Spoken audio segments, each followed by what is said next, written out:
कल जो हम लोगों में बात चल रही थी वो ये चल रही थी कि एके गोपालन ये तर्क दिए गए थे कि अनुच्छेद 19 इसकी 6 स्वतंत्रताएं हैं, ये दैहिक स्वतंत्रता शब्द में शामिल है। और जब आप किसी को प्रिवेंटिव डिटेंशन में रखेंगे तो अनुच्छेद 19D उसमें व्यक्ति की जो भारत के राज्य क्षेत्र में कहीं भी आने जाने की स्वतंत्रता है ये बाधित होगी ही होगी। इसलिए यदि किसी व्यक्ति को प्रिवेंटिव डिटेंशन में भेजा जा रहा है तो उस कानून का जो इंपैक्ट है, जो प्रभाव है, वो व्यक्ति की अनुच्छेद 19 में वर्णित स्वतंत्रताओं उन पर भी पड़ रहा है। इसलिए संबंधित कानून को अनुच्छेद 19 में 2 से लेकर 6 तक जो प्रतिबंध के शीर्षक बताए गए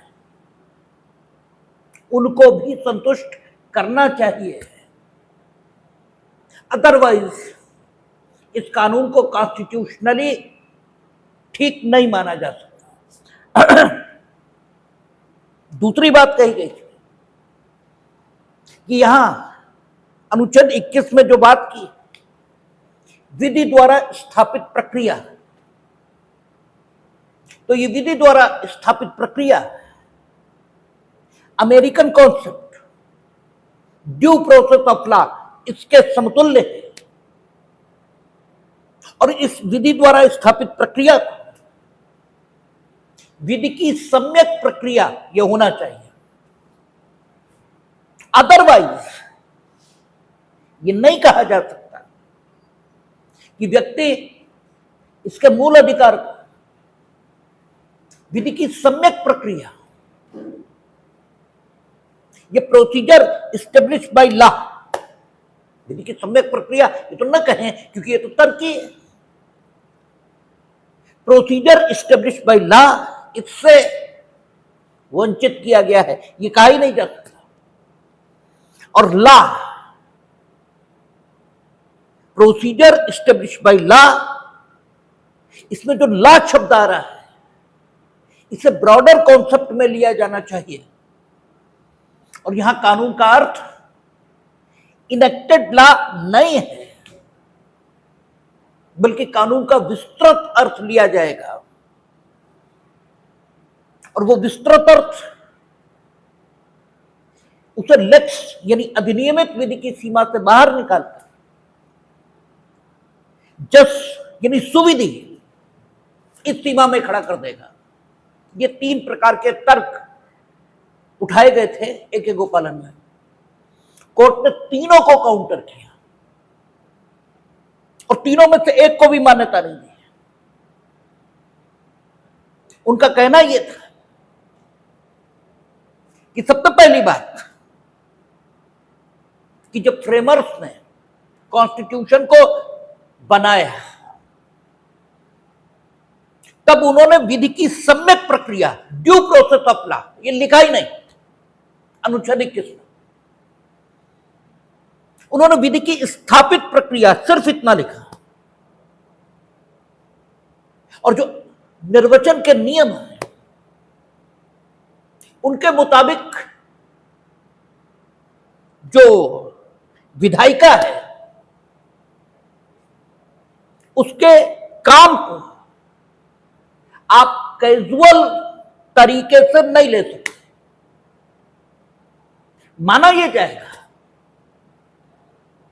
कि उन्होंने विचार पूर्वक विधि की सम्यक प्रक्रिया शब्दों का लोप किया है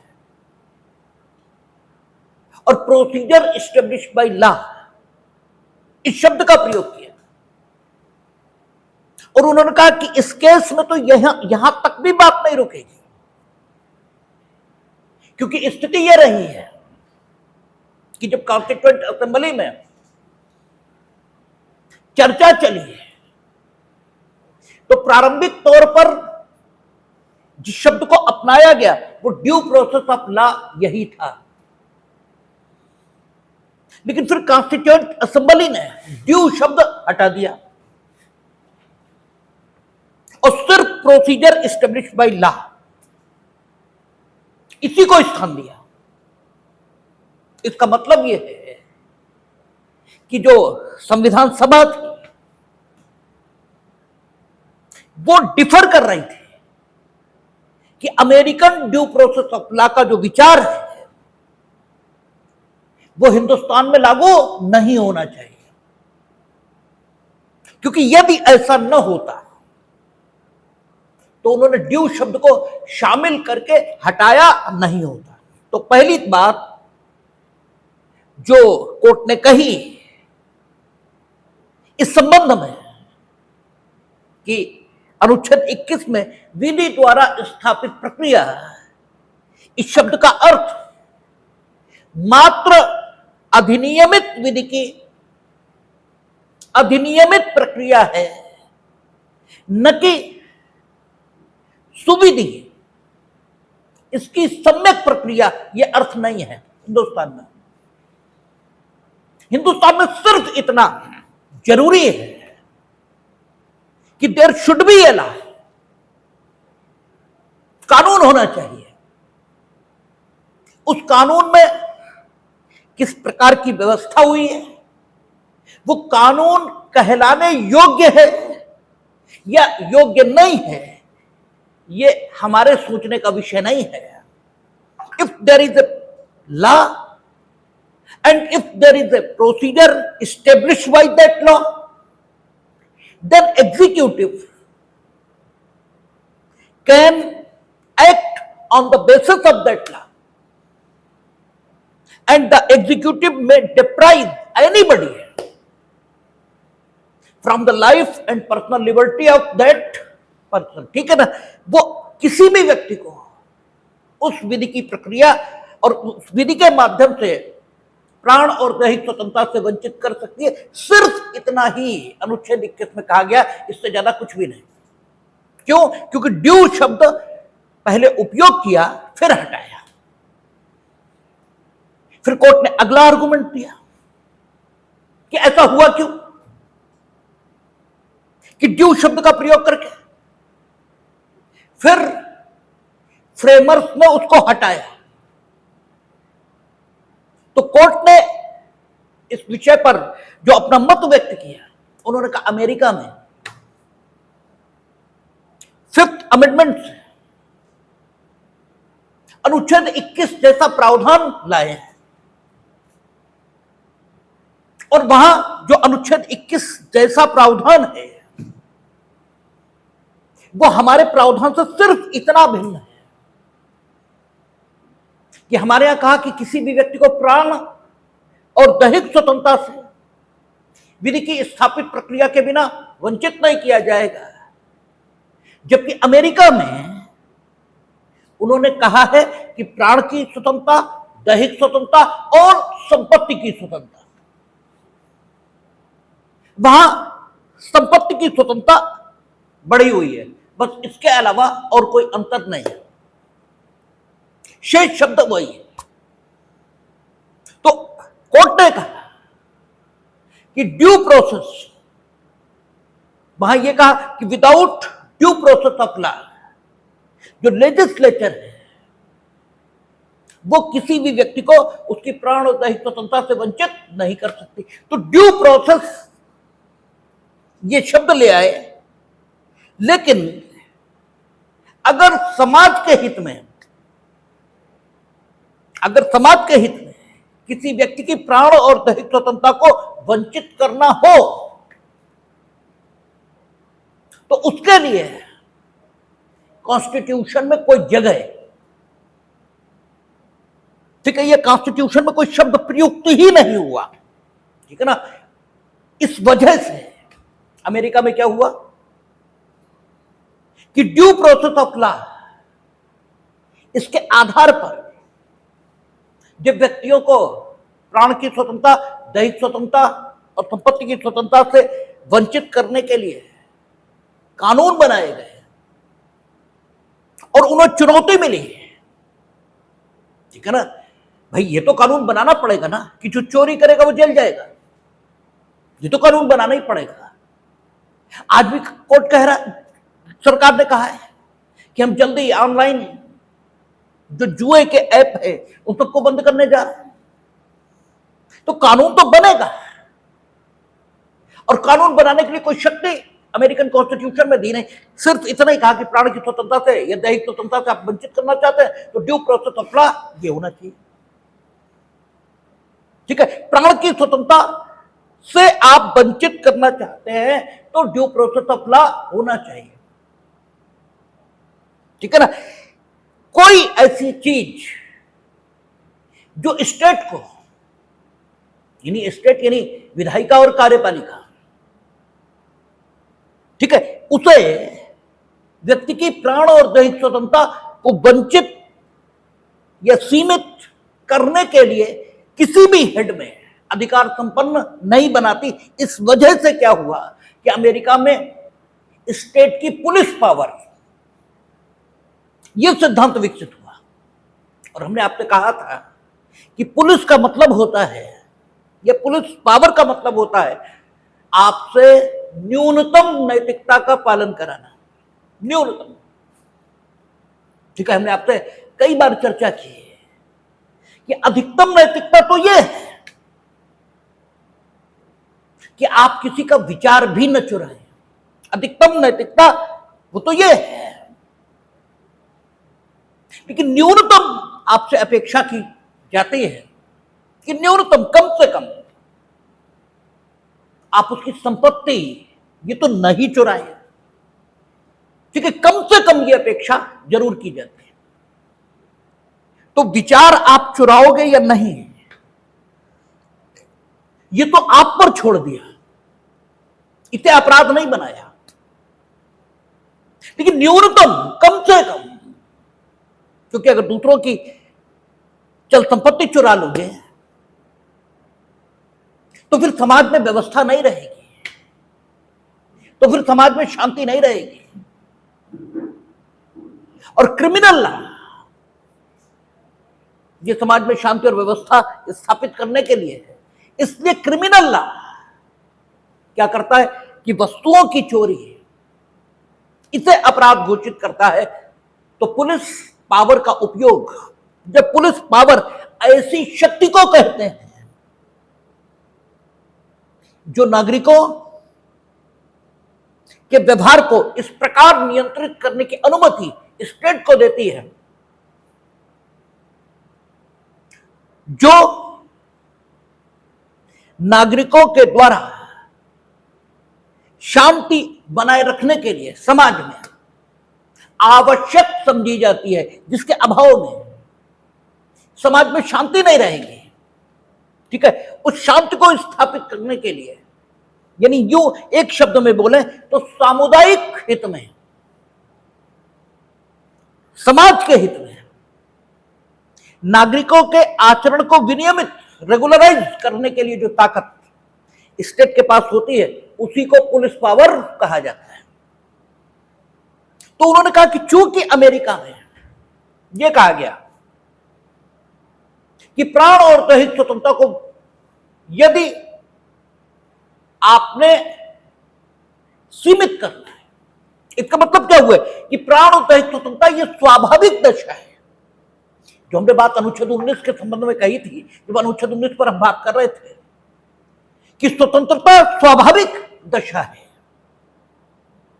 स्वतंत्रता का उपयोग आप करोगे, इसके लिए कानून बनाने की जरूरत नहीं है, वो है। ठीक यही बात हम लोग देखेंगे जब सीपीसी में सेक्शन 9 इस पर बात चलेगी। सीपीसी के सेक्शन 9 में क्या करा कि प्रत्येक सिविल वाद इसका संज्ञान करने की अधिकारिता सिविल कोर्ट में होगी। यानी सिविल कोर्ट को यह बताना नहीं है कि वो किसी सिविल वाद का संज्ञान क्यों कर रहा है, ठीक है, उसे अधिकारिता है, वो संज्ञान करेगा। आप ये कहते हो कि अधिकारिता नहीं है तो it is you who must prove that the civil court has no power to take cognizance of that matter.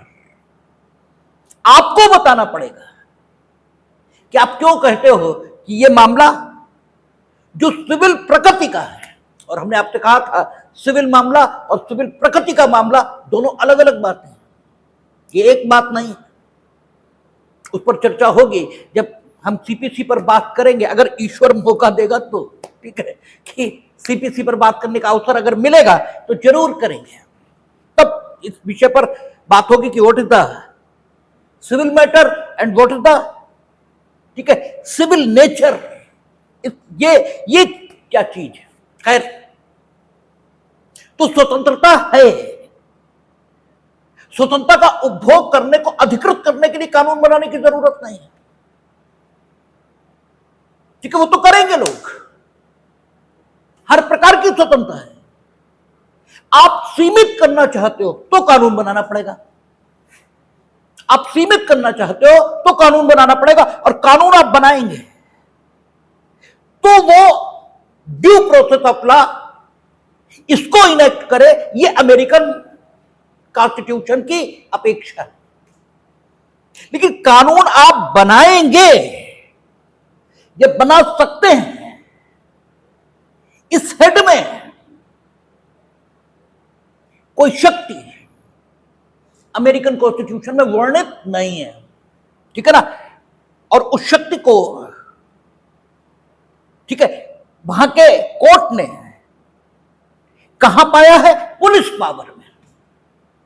यानी जब आपने व्यक्ति की प्राण की स्वतंत्रता या दैहिक स्वतंत्रता या उसकी संपत्ति की स्वतंत्रता को वंचित करने के लिए कानून बनाया तो दो सवाल उठे। पहला, क्या आपको इस कानून को बनाने की ताकत है, ठीक है, सबसे पहला सवाल तो यही है। और यदि है तो क्या ये ड्यू प्रोसेस ऑफ लॉ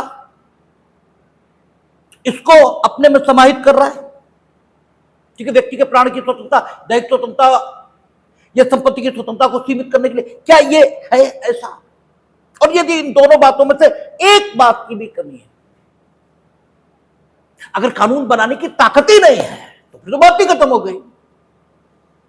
तो फिर तो ड्यू प्रोसेस ऑफ लॉ है या नहीं, इस पर हम सोचेंगे ही नहीं। लेकिन अगर है तो ड्यू प्रोसेस ऑफ लॉ, तो जब वहां यह बात चली कि कानून बनाने की ताकत ही नहीं है, ठीक है ना, स्वतंत्रता को सीमित करने के लिए कानून नहीं बना सकते, ठीक है ना, बना ही नहीं सकते, तो कोर्ट ने, क्योंकि जब भी कानून बना तो दो आधारों पर उसको चुनौती मिली कि first of all state has no power to enact such a law, who is going to restrict, who is going to impose the restriction on the, ठीक है, freedom of life, personal liberty और freedom to hold the property, ये ताकत ही नहीं है। ये जब कहा गया तो कोर्ट ने अपने निर्वचन के आधार पर यह निष्कर्ष अभिव्यक्त किया कि नहीं, स्टेट को समाज हित में, ठीक है, आपकी प्राण की स्वतंत्रता, दैहिक स्वतंत्रता और संपत्ति की स्वतंत्रता को सीमित करने की ताकत है, क्योंकि स्टेट के पास पुलिस पावर है। पुलिस पावर है, वो सामुदायिक हित में आपकी स्वतंत्रता को सीमित कर सकती है। तो ड्यू प्रोसेस ऑफ लॉ के उत्तर में अमेरिका में पुलिस पावर का सिद्धांत यह भी विकसित हुआ है, ठीक है ना, यह भी विकसित हो गया। तो अगर यहां हिंदुस्तान में प्रोसीजर इस्टेब्लिश बाय लॉ, इसकी जगह पर ड्यू प्रोसेस ऑफ लॉ ये शब्द होता तो फिर यहां भी स्टेट की पुलिस पावर का सिद्धांत विकसित होता। शायद इसी वजह से जो संविधान के निर्माता थे उन्होंने ड्यू प्रोसेस ऑफ लॉ को पहले लिखकर फिर छोड़ दिया और उन्होंने केवल प्रोसीजर एस्टेब्लिश बाय लॉ इतना लिखा। तो अगर हम आपकी बात मान लें, यानी कोर्ट कह रहा है कि पिटिशनर यानी ए के गोपालन की बात को अगर स्वीकार किया जाए तो जो पोजीशन बनेगी वो ड्यू प्रोसेस ऑफ लॉ, ये तो आ जाएगा। बट उसके साथ साथ स्टेट की पुलिस पावर का सिद्धांत ये भी आएगा, फिर उसे रोका नहीं जा सकता। और ये एक ऐसी स्थिति होगी जिसमें स्टेट इस ताकत का क्या उपयोग करेगा कुछ समझ में, ठीक है, कुछ अभी सोचा और समझा नहीं जा सकता। दैट इज वाई ये नहीं कहा जा सकता कि यहां प्रोसीजर एस्टेब्लिश बाय लॉ को इस ढंग से पढ़ा जाए मानो यहां यह लिखा है कि ड्यू प्रोसेस ऑफ लॉ, इससे किसी व्यक्ति को प्रमाणोदयी स्वतंत्रता से वंचित किया जाएगा। और तीसरी बात उन्होंने कही कि जो आपने कहा कि अनुच्छेद 19 इसमें वर्णित जो स्वतंत्रताएं हैं, संपत्ति धारण करने की स्वतंत्रता के अतिरिक्त उनको भी ऐसा कानून सीमित करेगा जो व्यक्ति को निवारक निरोध में यानी प्रिवेंटिव डिटेंशन में भेजने को अधिकृत करेगा।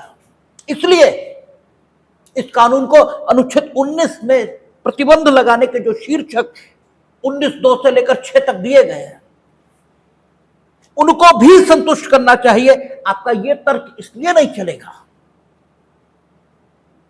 क्योंकि सारे फंडामेंटल राइट्स अलग अलग हैं। 19 अलग है, 14 अलग है, ठीक है, 21 अलग है, सब अलग है। उन्होंने कहा कि जब व्यक्ति गिरफ्तार हो जाएगा तो 2 आधारों पर होगा, या तो प्रिवेंटिव डिटेंशन में जाएगा या प्यूनिटिव डिटेंशन में जाएगा। अगर प्यूनिटिव डिटेंशन में गया है तो उसके अधिकार निर्धारित होंगे अनुच्छेद 20 में 3 प्रकार के अधिकार दिए हैं, ठीक है। 20 एक दोहरे खतरे से संरक्षण, ठीक है, हम लोगों ने बात की है उसमें। सॉरी, 20(1) में रिट्रोस्पेक्टिव लॉ, ठीक है, वो इनेक्ट नहीं होगा। 20(2) में दोहरे खतरे से संरक्षण और 20(3) अपने ही विरुद्ध साक्षी होने से संरक्षण। ये 3 बातें अनुच्छेद 20 प्यूनिटिव डिटेंशन की दशा में। और 22(1) से लेकर 3 तक, क्योंकि 4 से 7 प्रिवेंटिव का मामला है वहां, और 21 प्रिवेंटिव और प्यूनिटिव दोनों में उपलब्ध रहेगा।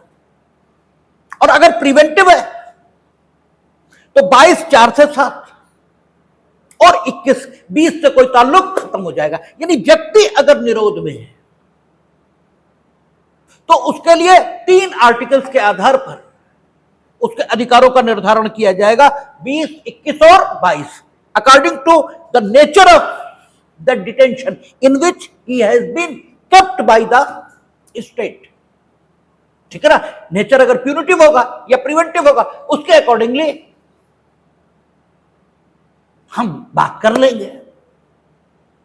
लेकिन जो व्यक्ति डिटेंशन में है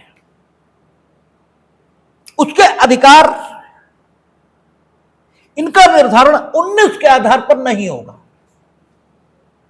19 स्वतंत्र व्यक्ति जो डिटेंशन में नहीं है उसको उपलब्ध है, और 20, 21, 22 जो डिटेंशन में है उनको उपलब्ध है, ठीक है ना। और 19 का कोई संबंध 20, 21, 22 से नहीं है। हमने आपसे कहा था 21 में प्राण की स्वतंत्रता, दैहिक स्वतंत्रता, इस पर बहुत बात नहीं हुई है एक गोपालन में। दैहिक स्वतंत्रता का बहुत विस्तृत अर्थ नहीं लिया गया है, सिर्फ और सिर्फ डिटेंशन यहीं तक मामला रहा है। तो उन्होंने कहा 19 स्वतंत्र व्यक्ति को उपलब्ध है, और जो स्वतंत्र नहीं है उसके अधिकारों की बात 20, 21 और 22 में होगी। और सारे फंडामेंटल राइट अलग अलग है, ठीक है, किसी फंडामेंटल राइट का कोई संबंध दूसरे से नहीं। इसलिए आप ये नहीं कह सकते कि वो कानून जो किसी व्यक्ति को डिटेंशन में भेज रहा है उसकी अनुच्छेद 19 के आधार पर संवैधानिकता परीक्षित होनी चाहिए, क्योंकि डिटेंशन में रखे गए व्यक्ति का अनुच्छेद 19 में वर्णित स्वतंत्रता समाप्त मान ली जाएगी, या वो अनुच्छेद 19 में वर्णित स्वतंत्रताओं का उपभोग नहीं कर सकेगा। इसलिए इस कानून की संवैधानिकता 19 के आधार पर परीक्षित होनी चाहिए, यानी 19(2) और से लेकर 6 तक परीक्षित होनी चाहिए। ये कहा ही नहीं जा सकता, क्योंकि 19 स्वतंत्र व्यक्ति के लिए है और जो व्यक्ति डिटेंशन में है उसके लिए 20, 21 और 22 according to the nature of his detention. ठीक है, उसके लिए 19 नहीं है। इसलिए और सारे फंडामेंटल राइट अलग अलग हैं। और आपसे प्री में खूब पूछा जाता है कि what is the mandate of A K Gopalan. All the fundamental rights are interconnected और दे आर सेपरेट। ठीक है, and you can not answer this question without deep study of the A K Gopalan. ठीक है, और हमने आपसे बार बार कहा कि सिलेक्शन सिर्फ 10 क्वेश्चन पर निर्भर करता है, और वे 10 क्वेश्चन आप उत्तर तभी दे पाएंगे जब डीप स्टडी होगी। जब तक गहराई से अध्ययन नहीं है तब तक मसला बनता नहीं। ठीक है, इसलिए उन्होंने कहा 19 की बात आप नहीं करेंगे। ठीक है, आपका 19 का तर्क, क्योंकि वो है ही नहीं, उपलब्धि नहीं है उस व्यक्ति को जो डिटेंशन में है। डिटेंशन में जो कानून भेज रहा है उसके लिए अपेक्षित सिर्फ इतना है कि that must be enacted by the legislature, विधि द्वारा, यानी उसे विधि होना चाहिए, इनेक्टेड लॉ की। ठीक है, इनेक्टेड लॉ के दृष्टिकोण से उसे इनेक्टेड होना चाहिए, और there should be some procedure. ठीक है, क्योंकि विधि द्वारा स्थापित प्रक्रिया, बस इतना। और अगर यह है, और आपको जैसे ही हमने डिटेंशन में भेजा 19 विल बी सीज्ड, आपका 19 खत्म, आपके बारे में 19 पर विचार ही नहीं होगा। इसलिए इस विधि को 19 की अपेक्षाओं को संतुष्ट करने की कोई आवश्यकता नहीं है, ये कहा। और तीसरी बात, एक और बात बस कही, वो माइनर बात है। 3 ये मेजर आर्गुमेंट कोर्ट ने दिए हैं। चौथी बात बड़ी सामान्य है, उन्होंने ये कहा कि due process of law, due हमेशा परिस्थिति में देखा जाएगा। ठीक है, ड्यू प्रोसेस ऑफ लॉ का मतलब हुआ विधि की सम्यक प्रक्रिया। और हमने आपसे कहा था कि जो एक परिस्थिति में किया जाना सम्यक है वो दूसरी परिस्थिति में किया जाना सम्यक नहीं है। एक परिस्थिति में जो कुछ किया जाना उचित है वो दूसरी परिस्थिति में किया जाना अनुचित है। ठीक है, एग्जामिनेशन आ गया, अब उचित यह है कि समरली पूरे कोर्स को एक बार नजर से गुजार लिया जाए, बस काफी है।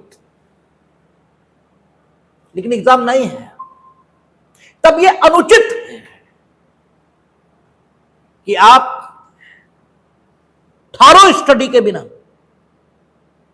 ठीक है, समरली चीजों को पढ़ें, ये बिल्कुल अनुचित है।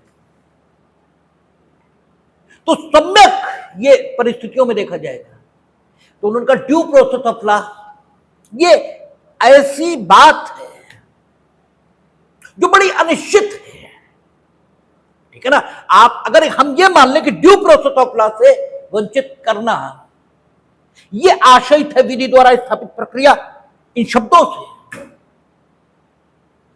ठीक है, तो प्रत्येक विधि का अर्थान्वयन उन परिस्थितियों में करना पड़ेगा जिन परिस्थितियों में वो लागू होने के लिए आशयित है। ठीक है ना, और उन परिस्थितियों में देखना पड़ेगा कि वो जो प्रक्रिया दे रही है, ठीक है, वो प्रक्रिया उन परिस्थितियों में सम्यक है या नहीं। क्योंकि ड्यू प्रोसेस ये अपने में वेरिएबल बात हो गई, ये ऐसी नहीं है जो हर परिस्थिति में एक जैसी रहे। ठीक है, और व्यक्ति ये भिन्न भिन्न मानसिक दशाओं के होते हैं। एक व्यक्ति को एक परिस्थिति में जो उचित लगेगा वो दूसरे को उस परिस्थिति में अनुचित लगेगा, ये दिक्कत आएगी। तो अगर हम ड्यू प्रोसेस ऑफ लॉ को पढ़ लें अगर हम यह मान लें कि प्रोसीजर एस्टेब्लिश बाय लॉ, इसे लिखने से अभिप्राय यह है कि ड्यू प्रोसेस ऑफ लॉ, तो फिर प्रत्येक विधि का अर्थान्वयन परिस्थितियों पर, उस जज पर जो, ठीक है, उस विधि को इंटरप्रेट कर रहा है, निर्वचित कर रहा है, प्रत्येक विधि का अर्थ उस पर आधारित हो जाएगा, जो कि किसी भी दशा में उचित नहीं कहा जा सकता। और अगर हम आपकी यह बात मान लें कि विधि तभी उचित कही जा सकती है जब उसमें प्राकृतिक न्याय के सिद्धांत समाहित हों, तो प्राकृतिक न्याय के सिद्धांत भी अनिश्चित हैं, क्योंकि प्राकृतिक न्याय के सिद्धांत ये तो कहते हैं कि क्या होना चाहिए, there should be opportunity to be heard, सुनवाई का अधिकार होना चाहिए। लेकिन सुनवाई का अधिकार किस श्रेणी का होना चाहिए, इस विषय पर जो प्राकृतिक न्याय के सिद्धांत हैं वो अलग अलग बात बताते हैं। कई बार तो वो उस व्यक्ति से जिसके विरुद्ध न्याय निर्णयन या जिसके संबंध में न्याय निर्णयन करना अभिप्रेत है, आशयित है, इंटेंडेड है, उससे सिर्फ स्पष्टीकरण प्राप्त करना, इसे ही सुनवाई का अवसर दिया जाना मानते हैं। जैसे आपको नोटिस दे दिया, स्पष्टीकरण, एक्सप्लेनेशन दी दिया, और कई बार वकील खड़ा करने तक, ठीक है, सुनवाई के अधिकार को विस्तृत मानते हैं, ठीक है ना। तो किस परिस्थिति में वकील के माध्यम से अपनी प्रतिरक्षा ये करने का हक होना चाहिए, और किस मामले में सिर्फ स्पष्टीकरण काल कर लेना, सुनवाई का अवसर देना माना जाएगा, ये सब कुछ बड़ा अनिश्चित है। और अगर कोई विधि बनाई गई जिस पर इस आधार पर आपत्ति उठा दी गई कि ये प्रोसीजर जो दे रही है वो ड्यू प्रोसीजर नहीं है, तो कोई जज सिर्फ इस आधार पर कि उसमें वकील के माध्यम से प्रतिरक्षा का हक नहीं है, उस प्रोसीजर को ड्यू नहीं मानेगा। और कोई जज ड्यू मानेगा तो अलग अलग जजों की अलग अलग राय आएगी, ठीक है, क्योंकि ड्यू प्रोसीजर हर मामले में अलग हो जाएगा। इसीलिए शायद फ्रेमर्स ने ड्यू शब्द का उपयोग करके वहां से ड्यू शब्द को हटा लिया और फिर प्रोसीजर एस्टेब्लिश्ड बाय लॉ सिर्फ इतना ही रखा। तो ए.के. गोपालन में जो डिसीजन आया, उस डिसीजन में उन्होंने इन तर्कों के आधार पर जो निर्णय दिया, वो निर्णय यह था कि विधि द्वारा स्थापित प्रक्रिया का अर्थ सिर्फ अधिनियमित विधि की प्रक्रिया है, ये ड्यू प्रोसेस ऑफ लॉ नहीं है। यानी ए.के. गोपालन का जो मतलब आया वो ये कि यदि कार्यपालिका यानी सरकार किसी को उसकी प्राण और दैहिक स्वतंत्रता से, प्राण की स्वतंत्रता या दैहिक स्वतंत्रता, और प्राण की स्वतंत्रता पर तो बहुत बात हो ही नहीं रही थी, दैहिक स्वतंत्रता पर बहुत बात हो रही थी, और वो भी दैहिक स्वतंत्रता के बड़े मोटे मोटे पक्ष पर कि व्यक्ति को निरुद्ध किया जा सकता है या नहीं, केवल इतने पर बात हो रही थी। तो जो मोटा मोटा उसका रिस्पॉन्स आया कोर्ट का वो ये था कि if you want to deprive somebody from his right to life or personal liberty, then there should be a law. कानून जरूर होना चाहिए। कानून की गुणवत्ता कैसी है, कानून की प्रकृति कैसी है, what is the quality of that law? It is no matter, ठीक है, ये सवाल नहीं है। There should be a law, बस इतना। There should be a law meaning thereby according to that procedure, ठीक है, which is made for the enactment of law, ठीक है ना, उसके मुताबिक कानून होना चाहिए, बस इतना। और उस कानून के द्वारा कोई प्रक्रिया निर्धारित की जानी चाहिए। और तीसरा, व्यक्ति को उस कानून की उस निर्धारित प्रक्रिया से उसकी पर्सनल लिबर्टी से वंचित किया जाना चाहिए। यदि इतना हो रहा है तो अनुच्छेद 21 संतुष्ट है और ऐसे व्यक्ति के डिटेंशन पर कोई आपत्ति नहीं उठाई जा सकती। That was the decision of A K. Gopalan. अब आप जब ए.के. गोपालन का डिसीजन पढ़ते हैं तो ऐसी निराशा आप में जन्म लेती है, या लॉ कॉलेजेस में या लॉ टीचर्स के द्वारा इस ढंग से इस पर बात की जाती है, मानो ए.के. गोपालन का कोई मूल्य ही नहीं, कोई वक़्त ही नहीं। ठीक है, ऐसा नहीं है। ठीक है, अनुच्छेद 21 को जितनी संपूर्णता के साथ समझा जाना चाहिए था, नहीं समझा गया। लेकिन इसका अर्थ यह भी नहीं है कि ए.के. गोपालन का कोई प्रभाव और परिणाम नहीं हुआ। प्रभाव और परिणाम तो हुए, बुरे नहीं, अच्छे भी हुए। ठीक है, किसी भी चीज को अच्छे और बुरे के रूप में जो कैटेगराइज करते हैं वो अनुपात के आधार पर करते हैं। ठीक है, दुनिया में ईश्वर ने जो कुछ बनाया है वो खालिस बुरा हो या खालिस अच्छा हो, या ऐसा है नहीं। जो खालिस अच्छा है उसमें भी बुरा है, और जो खालिस बुरा हम मानते हैं उसमें भी अच्छा है। हमने आपसे कहा था कि मोह खालिस बुरा माना जाता है, खालिस बुरा, लेकिन उसी से प्रेम जन्मेगा। अगर आपको मोह नहीं है किसी से तो आप में किसी के प्रति प्रेम ये जन्मेगा ही नहीं। उसकी प्राथमिक जो उसका जो प्राथमिक बिंदु है वो मोह यही है। अगर आप में क्रोध नहीं है तो क्षमा नहीं आएगी, क्योंकि क्रोध का परिणाम क्षमा है। जब आप क्रोधित होते हैं, फिर जब अकेले में बैठते हैं और संपूर्ण परिस्थिति पर सोचते हैं, तब क्षमा पैदा होती है। ठीक है, तो अगर क्रोध खत्म हो जाएगा तो क्षमा भी खत्म होगी। अगर मोह खत्म होगा तो प्रेम भी खत्म होगा। कुछ भी ना अच्छा है ना बुरा, अनुपात है, रेशियो है। किसी में 70% अच्छाई है तो हम उसे अच्छा कहते हैं,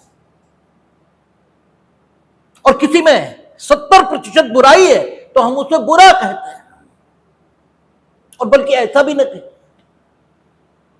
ज्यादा ठीक बात यह है कि परिस्थिति अच्छी या बुरी होती है। हमने आपसे कई बार कहा कि सीता क्या मूर्ख थी, जिन्हें यह समझ में नहीं आया कि सोने का हिरण नहीं होता।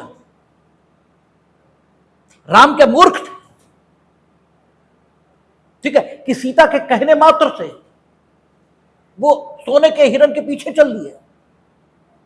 युधिष्ठिर धर्मराज कहलाते हैं, उन्हें 2 पैसे की तमीज नहीं थी कि जुए में पत्नी को दांव पर नहीं लगाया जा सकता। और संपूर्ण राज, ठीक है, वो भी युधिष्ठिर जैसे व्यक्ति से जो ये जानता है कि राज्य राजा के लिए नहीं है, राजा राज्य के लिए है। यानी राज्य राजा की व्यक्तिगत संपत्ति नहीं है, और जुए में आप दांव पर सिर्फ व्यक्तिगत संपत्ति लगा सकते हैं, राज्य को नहीं लगा सकते। लेकिन लगाया, इसका मतलब परिस्थिति महत्वपूर्ण होती है। वो जो कहा विनाश काले विपरीत बुद्धि, जब व्यक्ति का विनाश आएगा तो वो बुद्धि, गोस्वामी जी ने कहा है, जाय विधाता दारुण दुख दे ताकि मति पहले ही हरि नहीं। ठीक है, तो पहले आपकी सद्बुद्धि जाएगी, क्योंकि सद्बुद्धि के गए बिना दुख आ ही नहीं सकता। तो दुनिया में कुछ बुरा नहीं है और दुनिया में कुछ अच्छा नहीं है, परिस्थिति है, ठीक है, यह अनुपात है जिसके आधार पर आप चीजों को अच्छा या बुरा समझ लेते हैं, इसके अलावा कुछ भी नहीं है, ठीक है। तो एके गोपालन, इसका कोई इंपैक्ट नहीं हुआ है, ये नहीं कहते। सरकार, आप जानते हैं, राजहट प्रसिद्ध है, 3 प्रकार के हट प्रसिद्ध है, बाल हट, राजहट और त्रिय हट, यानी स्त्री का जो हट है वो भी प्रसिद्ध है। भाई स्त्री हट, यही तो सीता ने कहा कि ले चाहिए ही, अब ये जानते ही नहीं होता तो ने कमरे, लेकिन फिर भी जाना तो पड़ा ही ना, ठीक है। 3 हट प्रसिद्ध हैं, बच्चे का हट, वो मानता ही नहीं, कुछ भी कर लो, और राजहट, राजा का हट, ठीक है, ये भी प्रसिद्ध है, ठीक है। तो राजा वही है जो रावण की तरह घोषणा करता है एको हम द्वितीयो नास्ति, ठीक है, एक हम ही है, दूसरा कोई नहीं, ठीक है। इसी को ऑस्टिन और बेंथम कानून की भाषा में कहते हैं संप्रभु कौन, वो जो सबको आदेश देता है, खुद किसी से आदेशित नहीं होता, वो वही बात कहते हैं जो रावण कह रहा है कि एको हम द्वितीयो न भूतो न भविष्यति, वो कहता है ना पहले हमसे हमारे जैसा कोई हुआ ना आगे होगा। तो राजा इसी ढंग का होता है, सरकार राजा का प्रतिनिधित्व ये करती है। तो कम से कम इतनी मर्यादा एके गोपालन से जरूर आ गई है कि अगर आप किसी को उसकी पर्सनल लिबर्टी या, ठीक है, जीवन की स्वतंत्रता इससे वंचित करना चाहते हो तो there should be a law, बिना कानून नहीं कर सकते। यानी कम से कम इतना ये नहीं कर सकते कि हम सड़क पर चल रहे हैं और तुम हमें पसंद नहीं आए और हमने तुम्हें उठाया और जेल में डाल दिया, जो पहले राजा लोग करते थे कि बस आपने हमारी रानी की ओर देख भर लिया और मृत्युदंड। ये नहीं हो सकता, ये नहीं हो सकता, ठीक है। There should be a law, वो कानून की जो बृहद परिभाषा है उसके मुताबिक कानून है या नहीं है, इससे मतलब नहीं, लेकिन कम से कम कानून जरूर होना चाहिए, यानी उसे इनेक्टेड लॉ की फॉर्म में तो होना ही चाहिए, और उसकी कोई प्रक्रिया ये भी होनी चाहिए। यानी अगर आप मृत्युदंड देना चाहते हो, मुकदमा चलाएंगे, एफआईआर लिखेंगे, इन्वेस्टिगेशन करेंगे, गवाही होगी, there should be a procedure. वो प्रोसीजर ड्यू प्रोसीजर है या नहीं इससे मतलब नहीं, but there should be a procedure, ठीक है। विधि होनी चाहिए, उसकी प्रक्रिया होनी चाहिए, और उसके मुताबिक ही आप किसी को उसकी दैहिक स्वतंत्रता से वंचित करेंगे। यानी प्रक्रिया होनी चाहिए और यू मस्ट फॉलो दैट। अगर आप प्रक्रिया है और आपने फॉलो नहीं किया तो भी नहीं, तो भी नहीं, ठीक है। और जिस सीमा तक, जिस विस्तार तक आप किसी को प्राण की स्वतंत्रता और दैहिक स्वतंत्रता से वंचित करने को अधिकृत हैं कानून के द्वारा, सिर्फ उस सीमा तक, उसके आगे नहीं। ये इंपैक्ट हुआ, ठीक है, एके गोपालन का। कम से कम लिमिटेड ही सही, बट एक प्रतिबंध तो आया, ठीक है, एके गोपालन से। और एके गोपालन 1951 से लेकर 1978 तक, जब इमरजेंसी के बाद मेनका गांधी डिसाइड हुआ, उस समय तक कानून की दुनिया में अनुच्छेद 21 इसकी व्याख्या के लिए आधार के रूप में काम करता रहा। और एके गोपालन में जो जजों का व्यवहार दिखाई दिया था, जो एटीट्यूड दिखाई दिया था, वो पॉजिटिविस्ट अप्रोच पर आधारित था, ठीक है, विधि की प्रमाणवादी विचारधारा उस पर आधारित था। और हमने आपसे कई बार कहा कि हिंदुस्तान में जब हमें स्वतंत्रता मिली तो सिर्फ टॉप गवर्नेंस, ठीक है, चमड़ी से, बड़े संतुलित शब्दों का उपयोग कर रहा हूं मैं, ठीक है, चमड़ी से जो भारतीय दिखते थे उनके हाथों में जरूर आ गई, मन से वो भी भारतीय नहीं थे। बाकी सारी मशीनरी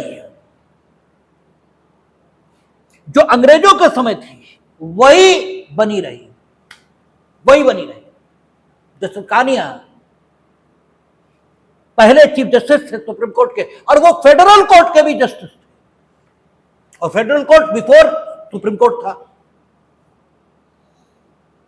तो जितना उच्चतम न्यायपालिका में बैठे लोग थे वे सारे के सारे इंग्लैंड में पढ़े थे जब देश स्वतंत्र हुआ, और 1951 में ए.के. गोपालन डिसाइड हुआ है। और चूंकि वो इंग्लैंड में पढ़े थे और वहां बेंथम और ऑस्टिन प्रोफेसर रहे थे लाके, इसलिए उनके द्वारा या उनकी परंपरा, प्रोफेसर हार्ट वो भी वहां प्रोफेसर रहे हैं, एच.एल.ए. हार्ट, या तो स्वयं उनके द्वारा या उनकी परंपरा से बड़े हुए लोगों के द्वारा वे सब शिक्षित थे। और इसलिए विधियों का अर्थान्वयन प्राकृतिक विधि की विचारधारा के अनुरूप न करके उन्होंने पॉजिटिविस्ट अप्रोच अपनाई है ए.के. गोपालन में, ठीक है, क्योंकि जस्ट आफ्टर इंडिपेंडेंस ये डिसाइड हो रहा है। और 1978 आते आते भारतीय पद्धति में पढ़े और बढ़े लोग सुप्रीम कोर्ट तक पहुंच गए थे, इसलिए भी डिफरेंट अप्रोच दिखाई देती है। इसलिए भी कह रहा हूं, इसलिए ही नहीं कह रहा, क्योंकि डिफरेंट अप्रोच दिखने के अन्य भी कारण हैं। तो 1951 से लेकर 1978 पॉजिटिविस्ट अप्रोच के आधार पर ए.के. गोपालन, यह भी पूछ दिया जाता है कि ए.के. गोपालन किस अप्रोच पर डिसाइड है, कौन सी विधिशास्त्रीय अप्रोच है जिस पर वो डिसाइडेड है, ठीक है, तो वो पॉजिटिविस्ट अप्रोच पर डिसाइड है, क्योंकि कहा विधि meaning thereby enacted law, और it is the definition given by positivist. वो कहते हैं what ought to be law, it is no question for us, विधि क्या होनी चाहिए इससे हमारा कोई संबंध नहीं है, विधि क्या है इससे हमारा संबंध है, ठीक है, ये पॉजिटिविस्ट अप्रोच। ए.के. गोपालन और इसके बीच 27 बरस। अब इन 27 वर्षों में क्या कुछ भी नहीं हुआ? क्या सीधे ए.के. गोपालन से मसला मेनका गांधी पर आ गया? ऐसा तो कभी होता नहीं। इन नॉर्मल कोर्स ऐसा कभी नहीं होता कि एकदम बात बदल जाए। हम कुछ कहते हैं तो एकदम बात नहीं बदलती, हम उसमें थोड़ा परिवर्तन कल करेंगे, जब हमें थोड़ा गड़बड़ लगेगी वो फिर थोड़ा और परिवर्तन करेंगे, फिर थोड़ा और परिवर्तन करेंगे, फिर थोड़ा और परिवर्तन करेंगे। ज्यों ज्यों अनुभव होगा कि मेरी बात गलत है, त्यों त्यों हम उसमें परिवर्तन करते जाएंगे, और अ डे विल कम, एक दिन आएगा जब हम पूरी बात बदल देंगे। धीमे धीमे परिवर्तन होता है। हमने आपको पहले भी कहा कि धीरे धीरे रे बना, धीरे सब कुछ हो, सब कुछ धीमे ही धीमे होता है, ठीक है। नदियां सींचे खेत को और ऋतु आए फल होए। आप चाहते हैं कि सिलेक्शन बस कल हो जाए, कैसे हो जाएगा? धीरे धीरे सब कुछ होता है, और इतने धीमे होता है, इतने धीमे होता है कि आपको पता भी नहीं लगता कि हो रहा है। बच्चा बढ़ता चला जाता है, जो उसे रोज देखते हैं, बात एकदम साल भर के अंतर के बाद देखें बात अलग है। जो रोज देखते हैं उन्हें उसके बढ़ने का पता भी नहीं लगता, और वो बढ़ता जाता है। अगर बढ़ नहीं रहा, वो प्रतिदिन प्रतिक्षण बढ़ रहा है, लेकिन आपको दिखता नहीं है। तो बदलाव की प्रक्रिया इतनी धीमी होती है कि वो होते दिखता भी नहीं। तो AK गोपालन से सीधे मसला नहीं आया है मेनका गांधी पर, बीच में अन्य मुकदमे भी हैं जिनमें ऐसी परिस्थितियां उत्पन्न हुई कि यह अनुभव में आया कि whatever we have said in AK Gopalan that is wrong, वो गलत, ऐसा ठीक नहीं। और इनमें उदाहरण के तौर पर 3 प्रमुख मुकदमे दिए जाते हैं। एक Ram Singh versus state of NCT यानी न्यू दिल्ली, ठीक है, नेशनल कैपिटल, ठीक है, टेरिटरी, राष्ट्रीय राजधानी क्षेत्र, ठीक है। दूसरा है आपका बैंक नेशनलाइजेशन केस जो कहलाता आरती कूपर वर्सेस शायद यूनियन ऑफ इंडिया, ठीक है। और तीसरा बेनेट एंड कोलेमन। ये 3 प्रमुख मुकदमे, ठीक है। AK गोपालन में एक बात और कही थी, ये कहा था कि चूंकि व्यक्ति को निवारक निरोध में रखने के लिए जो कानून बना है उसका अप्रत्यक्ष प्रभाव अनुच्छेद 19 पर पड़ रहा है। ये ठीक है कि वो कहीं भी आने जाने के लिए, ठीक है, रुक जाएगा, जिस व्यक्ति को डिटेंशन में रख देंगे, लेकिन अप्रत्यक्ष रूप से वो 19 को प्रभावित कर रहा है। और 19(2) से लेकर 6 तक प्रतिबंध के हेड्स के मुताबिक जो विधि है उसकी संवैधानिकता हम तब परीक्षित करेंगे जबकि सीधे सीधे वाक एवं अभिव्यक्ति या अनुच्छेद 19 की किसी अन्य स्वतंत्रता को सीमित करने के लिए ही कानून बनाया जाए, तब हम प्रतिबंध के शीर्षकों की बात करेंगे। अगर अप्रत्यक्ष रूप से, यानी कानून किसी अन्य उद्देश्य के लिए बना लेकिन प्रभावित वो अनुच्छेद 19 की स्वतंत्रता को भी कर रहा है,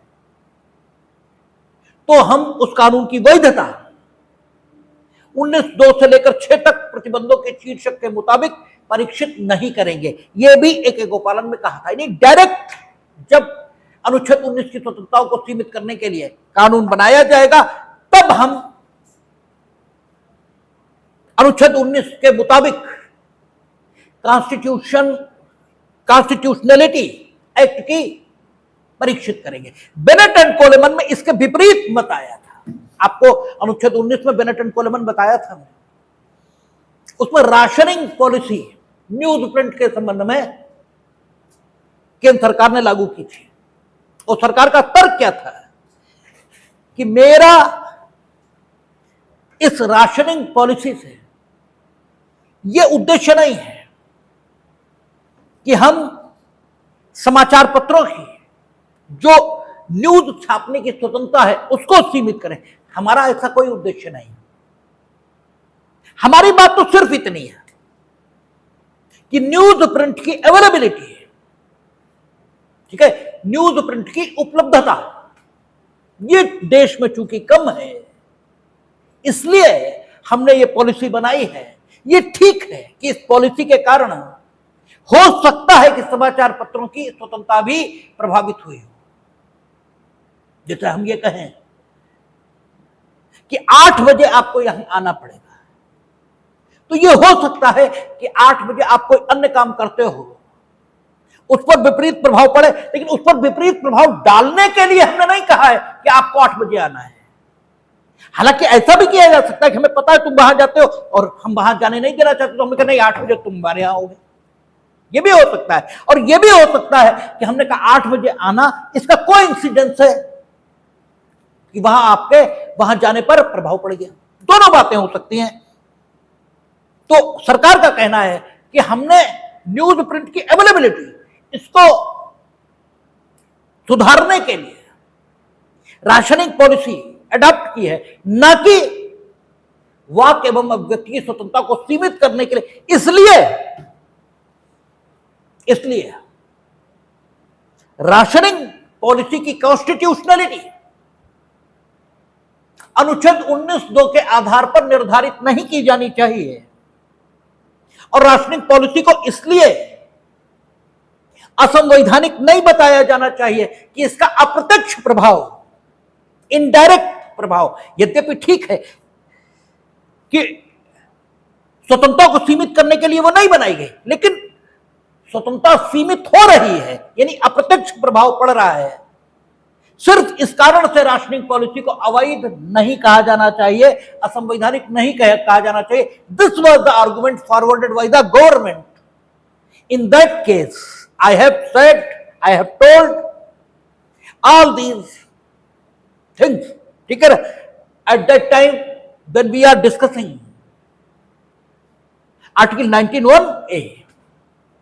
और आपको उस समय भी हमने कहा था कि सरकार का यह आर्गुमेंट ए.के. गोपालन की अप्रोच के कारण था, ठीक है, क्योंकि ए.के. गोपालन में उन्होंने कहा था 19 अलग है, 21 अलग है, और उन्होंने कहा था कि अगर किसी विधि का अप्रत्यक्ष प्रभाव 19 की स्वतंत्रताओं पर पड़ रहा है, तो अप्रत्यक्ष प्रभाव पड़ने के कारण से 19 की स्वतंत्रताओं पर पड़ने वाले प्रभाव के आधार पर विधि को असंवैधानिक नहीं किया जाएगा।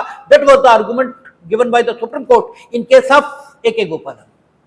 That is why in this case, in Bennett and Coleman, the government has forwarded this argument. और यहां कोर्ट ने अपनी बात बदली। कोर्ट ने कहा नहीं, ये नहीं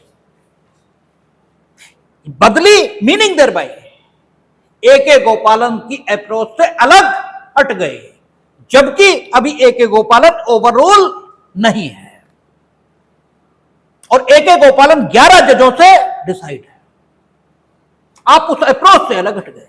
और आपको बेनेट एंड कोलमन में बताया था कि कोर्ट ने गवर्नमेंट के तर्क को नहीं माना और कहा नहीं, अगर किसी विधि इसका अप्रत्यक्ष प्रभाव भी बाकी व्यक्ति स्वतंत्रता पर पड़ रहा है, तो उस विधि को अनुच्छेद 19(2) में बताए गए प्रतिबंधों के आधार पर जस्टिफाइड होना होगा, और यदि ऐसा नहीं होगा तो हम उसे असंवैधानिक मानेंगे। और आपकी राशनिंग पॉलिसी 19(2) के पैरामीटर्स को संतुष्ट नहीं करती। That is why we are going to declare this law as unconstitutional. That was the decision of the supreme court in that case, ठीक है। ये बेनेट एंड कोलमन अभी ओवररूल नहीं है ए.के. गोपालन, लेकिन आदत लग गई अब सुप्रीम कोर्ट को, ठीक है, ए.के. गोपालन को ओवररूल करने की आदत शुरू हो गई है, बात शुरू हो गई है, ठीक है। इसीलिए आदत महत्वपूर्ण है। हम आपसे कहा करते हैं कि जब हम पढ़ाते थे तो आपकी तलाशी होती थी एग्जामिनेशन से पहले, बहुत से लोग कहते थे कि सर हम नहीं लाते हैं, हमारा टाइम बर्बाद होता है। हमें भी पता है आप नहीं लाते हैं नकल, हमें भी मालूम है, ऐसा नहीं है कि हमें ये जानकारी नहीं है कि आप नकल नहीं लाते हैं। लेकिन अगर तलाशी देने की आदत खत्म हो गई तो कल जब लाओगे और आपसे तलाशी के लिए कहा जाएगा खड़े हो, तो आपको बड़ी दिक्कत होगी, क्योंकि तब आपका व्यक्तित्व अपनी हेठी फील करेगा और आपको अहम का प्रश्न खड़ा हो जाएगा। ये जो पागल होते हैं मिलिट्री में, ठीक है, रोज पीछे मुड़, आगे मुड़, तेज चल, ये कराते हैं। क्यों कराते हैं? क्या उन्हें मालूम नहीं है कि अगर सेना भेजी जाए फ्रंट पर और उससे कहा जाए कि फायर, तो वो क्या इनकार कर देंगे फायर करने से? ठीक है, नहीं करेंगे, क्योंकि उन्हें मालूम है कि हमें क्यों रखा गया है। लेकिन ये किया क्यों जाता है? आपकी ना करने की आदत खत्म हो जाए इसलिए। आप सोचे नहीं, नो, सोचना मना है, ठीक है। आपसे कहा जाए पीछे मुड़ो, पूछो क्यों मुड़ा, काय मुड़ा, क्या फायदा? आप 20 सवाल उठाओगे, और जहां युद्ध हो रहा है वहां सवाल उठाने की गुंजाइश नहीं है। आप fire, meaning thereby fire, आप ये नहीं कहोगे कि साहब सामने तो बच्चा दिखाई दे रहा, फायर मतलब फायर, आपसे कोई मतलब नहीं। और ऐसा वही कर सकता जो मशीन हो गया, इसके अलावा कोई नहीं कर सकता। और वहां में आदमी नहीं, मशीन चाहिए, ठीक है। जिस टाइम पे फायर तो फायर, जिस टाइम पे सीज फायर तो सीज फायर। चाइना गेट इसी पर है, ठीक है। चाइना गेट, उन्हें टास्क दिया गया है कि फला मकान को उड़ा दो, उसमें टेररिस्ट और वो कह रहे हैं कि हम सैनिक थे, हम हत्यारे नहीं थे। हमने जब देखा तो वहां में एक महिला झाड़ू लगाती दिखी, बच्चे खेलते दिखे, ये ठीक था कि उसमें आतंकवादी थे, लेकिन हमें जो दिखा वो तो हमने उसके आधार पर निर्णय किया। हम हत्यारे थोड़े ही हैं, हम सैनिक हैं, ठीक है। हम कैसे गोली चला, और बस यही मना है मिलिट्री में। नो, आपने कहा fire, meaning there was fire, ठीक है। तो आदत महत्वपूर्ण है, ठीक है। इसलिए पता होता है कि कुछ भी नहीं है, फिर भी आपसे कहा जाता वहां तक जाओ और लौटो। अब सुप्रीम कोर्ट को आदत लगनी शुरू हो गई है ए.के. गोपालन को दरकिनार करने की। बेनेट एंड कोलमन, आर्थिक ऊपर bank nationalisation case. Bank nationalisation case में क्या हुआ, अनुच्छेद 31 तब डिलीट नहीं था, संपूर्ण रूप से डिलीट आज भी नहीं है, बात करेंगे 31। तो बैंक नेशनलाइजेशन केस में अनुच्छेद 19(1)(f), उस समय 19(1)(f) भी था, 19(1)(f) के आधार पर अनुच्छेद 31 के विरोध में, ठीक है, जो कानून बनाया गया था उसकी संवैधानिकता को 19(1)(f) के आधार पर भी परीक्षित किया गया। इसके मतलब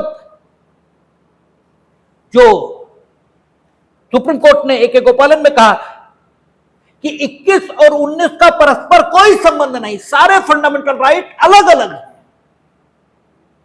यह बात ढीली पड़ गई, ये बात ढीली पड़ गई।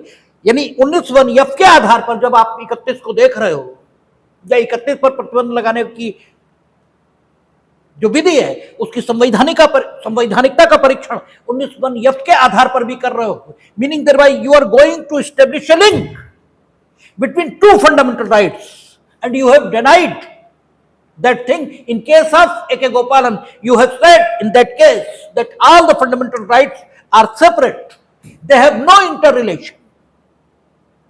You have said that, and now you are going to develop a relation between these two articles. That is why your decision is going to be shaped. ठीक है, अब आपकी बात हिल रही है, ठीक है। तीसरा, राम सिंह वर्सेस एनसीटी दिलाई, राम सिंह वर्सेस एनसीटी दिलाई को, इस केस में राम सिंह को निवारक निरोध में रखा गया और उन पर आरोप था कि उन्होंने ऐसे भाषण दिए जिनसे लोक व्यवस्था भंग हुई है, और लोक व्यवस्था भंग करने के आधार पर किसी की वाक एवं अभिव्यक्ति की स्वतंत्रता को सीमित किया जा सकता है, ठीक है। इसके लिए लोक व्यवस्था को प्रतिबंध लगाने के शीर्षक के तौर पर उस समय, जिस समय राम सिंह डिसाइड हुआ, अनुच्छेद 19(2) में मान्यता नहीं दी गई थी। उस समय अनुच्छेद 19(2) में किसी की वाक एवं अभिव्यक्ति की स्वतंत्रता को सीमित करने के लिए जो शीर्षक वर्णित थे उनमें लोक व्यवस्था शामिल नहीं था। इसका मतलब यह हुआ कि राम सिंह की वाक एवं अभिव्यक्ति को रोका नहीं जा सकता था, ठीक है, इस आधार पर कि उनका बोलना समाज की व्यवस्था के लिए हानिकर है, रोका नहीं जा सकता। अब चूंकि रोका ही नहीं जा सकता था क्योंकि लोक व्यवस्था उस समय शीर्षक नहीं थी, लेकिन ए.के. गोपालन आ चुका था और ए.के. गोपालन कह रहा था 19 और, ठीक है, 21-22 इसमें परस्पर कोई संबंध नहीं, और अगर किसी को प्रिवेंटिव डिटेंशन में भेजना चाहते हो तो सिर्फ इतना चाहिए कि there should be a law, ठीक है, there should be a procedure of law, and you may deprive anybody by adopting that procedure of law, ठीक है। तो उन्होंने क्या किया, राम सिंह को उठाया और जेल में बंद कर दिया, प्रिवेंटिव डिटेंशन में। अब जब जेल में आ गए तो तुम बको जेल में, तुम्हारी सुनी कौन रहा। यानी कितनी हास्यास्पद स्थिति है कि किसी के बोलने के आधार पर हम उसे जेल तो भेज सकते हैं लेकिन उसका बोलना नहीं रोक सकते, ठीक है, बोलना नहीं रोक सकते। ये एक हास्यास्पद स्थिति थी जो इस कारण पैदा हो गई है क्योंकि ए.के. गोपालन कह रहा देयर इज नो लिंक ठीक है, बिटवीन दीज टू आर्टिकल्स। समय के कालक्रम में सबसे पहले राम सिंह है, फिर बैंक नेशनलाइजेशन केस है, फिर बेनेट एंड कोलमन है। बताने के क्रम में हमने पहले बेनेट एंड कोलमन बता दिया, फिर आरती कूपर बता दिया, और तीसरे पे ये, लेकिन समय के क्रम में ये स्थिति है। उसके बाद जब आपातकाल आया तो Ashok Dey, Haradhan Saha versus state of Bihar, ठीक है, और पीए लखनपाल, ये 3 मुकदमे जिनमें न्यायालय ने Misa, maintenance of internal security act, आपको बताया है मीसा, और जब आपात की चर्चा करेंगे तो और बताएंगे, या अभी इसमें आएगा कि राइट्स ऑन फंडामेंटल राइट, ठीक है, डिक्लेरेशन ऑफ इमरजेंसी का क्या प्रभाव होगा मूल अधिकारों पर, इसकी जब चर्चा करेंगे तो फिर से चर्चा आएगी, ठीक है, इस सारी बात की। तो पीए लखनपाल, मीसा की चर्चा तब खूब आएगी, ठीक है। तो PA Lakhanpal, Ashok Dey, Haradhan Saha versus state of Bihar, इन तीनों मामलों में मीसा, क्योंकि 1975 है, मेनका गांधी 1978 में आएंगे, 1975 में मीसा, इसकी संवैधानिकता को चुनौती अक्सर नहीं, इन तीनों चारों मामलों में अनुच्छेद 19 के आधार पर दी गई, 19(d) के आधार पर भारत के राज्य क्षेत्र में कहीं भी आने जाने की स्वतंत्रता। और कोर्ट ने हर बार उस मुकदमे को जिसमें चुनौती दी गई थी न सिर्फ सुना, बल्कि यह डिसाइड किया कि 19 के आधार पर मीसा को अनकॉन्स्टिट्यूशनल नहीं कहा जा सकता, ठीक है ना। और जब आपने सुन लिया और डिसाइड कर दिया, मीनिंग देयर बाय आपने ये तो मान ही लिया कि there is a link between article 19, 21, 22, ये तो आपने मान ही लिया। ये अलग बात है कि आप ये कह रहे हैं कि इस पर्टिकुलर मामले में विधि के मुताबिक कुछ भी गलत नहीं हुआ और विधि पूर्णतः संवैधानिक है, आप ये कह रहे हो। लेकिन ये तो आपको मानना ही नहीं, तो आप कहते आउटराइट रिजेक्ट, क्योंकि आप अनुच्छेद 19(d) के आधार पर चुनौती दे रहे, और 19(d) उस दशा में उपलब्ध है ही नहीं जब आप प्रिवेंटिव डिटेंशन में हो, क्योंकि 19 स्वतंत्र व्यक्ति के लिए है और आप प्रिवेंटिव डिटेंशन में हो। यही आपने कहा था ना ए के गोपालन में, और अभी ए के गोपालन ओवर रूल तो नहीं है। आपको यह कहना चाहिए कि मीसा, इसकी संवैधानिकता 19 के आधार पर परीक्षित होगी ही नहीं। मीसा एक कानून है, उसकी एक प्रक्रिया है, उसके मुताबिक आपको वंचित किया गया है। वो प्रक्रिया खुद में कैसी है, ठीक है, वो कानून खुद में कैसा है, इससे मतलब ही नहीं। और 19 का तर्क आप लेंगे नहीं, क्योंकि बोथ आर डिस्टिंक्ट आर्टिकल। लेकिन पुरानी आदत राम सिंह, आरती कूपर, बेनेट एंड कोलमन, इससे जो विकसित होती हुई आई है वही 1975 में दिखाई दी, और ये इन मुकदमों ने आधार भूमि तैयार कर दी है,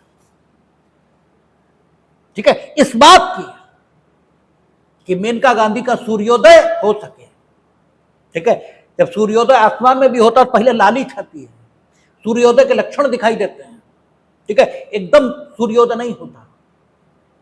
तो सूर्योदय के लक्षण इन 3 मुकदमों में प्रकट हुए, 3 के 6 मुकदमों में प्रकट हुए, और after that Maneka Gandhi decide हुआ, ठीक है।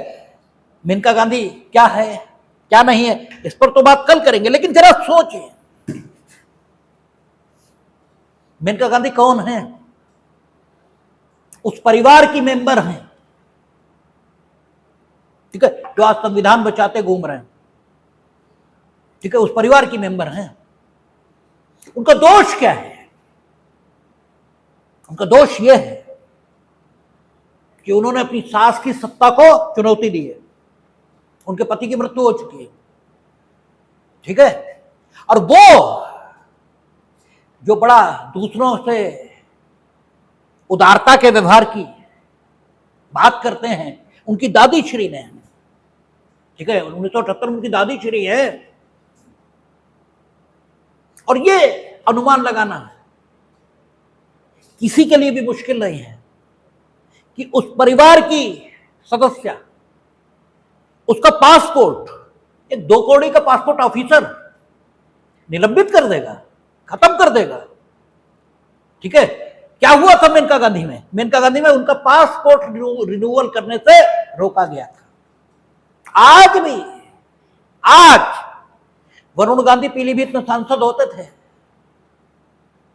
ठीक है, किसी अधिकारी की इतनी हिम्मत नहीं थी कि उनसे, क्योंकि वो उस परिवार के सदस्य हैं, ठीक है, तो किसी की इतनी औकात थी, किसी पासपोर्ट ऑफिसर वो भी 1978 में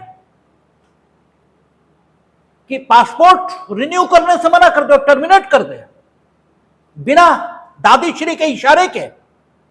और दादीश्री ने इशारा क्यों किया? मेनका गांधी ने खेत नहीं जोत लिए हैं, 7 रेस कोर्स किया, ठीक है। सिर्फ इतनी बात है कि एक पारिवारिक झगड़ा है और आप कहां तक आ गए हैं, ठीक है, कि उनका पासपोर्ट ही खत्म करा दिया, ठीक है, एक उससे कह के। लेकिन वही है कि आप बुरा करते हो, लेकिन करना आपके हाथ में है, होना तो ऊपर वाले के हाथ में है। किया तो बुरा और हुआ पूरी दुनिया का अच्छा, पूरी दुनिया मेरा मतलब पूरे हिंदुस्तान का बढ़िया हो गया, ठीक है। ए.के. गोपालन की स्ट्रिक्ट अप्रोच से छुटकारा मिल गया, उसको चुनौती दी मेनका गांधी ने, सुप्रीम कोर्ट ने, और फिर जो नई बात डेवलप होकर आई उसने पूरे हिंदुस्तान के लीगल सिनेरियो को बदलकर रख दिया, ठीक है। और मेनका गांधी किसने डिसाइड किया? जस्टिस भगवती, उस पीठ में कौन शामिल था? जस्टिस कृष्णा अय्यर। बस एक बात और हमें कहनी है कि आपका ये जो मसला है ए.के. गोपालन, इसमें मेजॉरिटी ओपिनियन से फजल अली जज डिफर कर रहे थे, और फजल अली जज की जो माइनॉरिटी ओपिनियन थी उस पर मेनका गांधी डिसाइड है। और आपको हमने कई बार कहा कि जो आवाज अकेली है वो महत्वहीन है, ये नहीं होता। अक्सर जो महत्वहीन, जो अकेली आवाज है वही महत्वपूर्ण होती है। क्यों? हमने इसका भी कारण आपसे चर्चा किया था, क्योंकि प्रतिभा 1000 साल या 100 साल या 10 साल या 20 साल आगे की बात करती है। प्रतिभा का अर्थ ही है जो दूर की देखे,